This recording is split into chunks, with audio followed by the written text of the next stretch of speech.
আহত গন্ডার, টুম্পার বদলানো রং, জঙ্গলে এ কি অভিশাপ, এ কোন নতুন ঢং?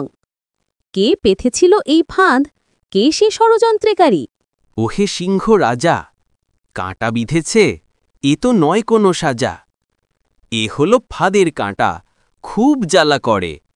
দুষ্টু কোনো বুদ্ধিমান পেতেছে তা শিয়রে। এই ফাঁদের ফলটি খেলে রং হয় এমন, চটজলদি টুম্পার রূপ হবে কেমন? ভুঁ ভুঁ, পেঁচাদা, দেখো তো একবার, শিয়াল মামা কেন যেতে চায় আড়াল পার? সেই তো বলছিল ফলটি মিষ্টি বড়, নিশ্চয়ই এই পাজি ফাঁদ পেতেছিল ধরো। কিরে শেয়াল, সত্য বলো এখন, কেন পাতা হলো ফাঁদ, কেন এই দুষ্কর্ম? গন্ডার তো তোর ক্ষতি করেনি কিছু, কেন চাইলি তারে কষ্ট দিতে পিছু? আমি লোভী রাজা, আমি পাজি, টুম্পাকে জব্দ করে হতে চেয়েছি তাজি। আমি চেয়েছিলাম শুধু সেই ফল ভাণ্ডার, তাই পেতেছিলাম কাঁটা, ভুলে গিয়ে গন্ডার।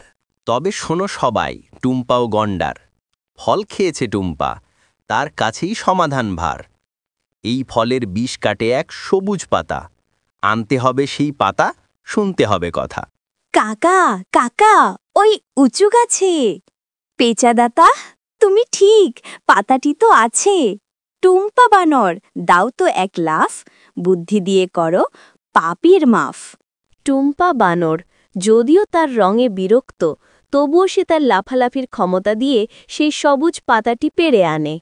দুষ্টুমি ভুলে গিয়ে করি ভালো কাজ, এই নাও সবুজ পাতা পেঁচাদা আজ। গন্ডার কাকা তুমি হও তো ভালো, আমারও তো আবার রং হবে আলো। বাহ বাহ পেঁচাদা, তুমিই তো সেরা। গন্ডার হয়েছে ভালো, টুম্পাও ফেরা। শিক্ষা হলো শেয়ালের, শাস্তি সে পাক, আমাদের জঙ্গলে আর যেন না হাঁক।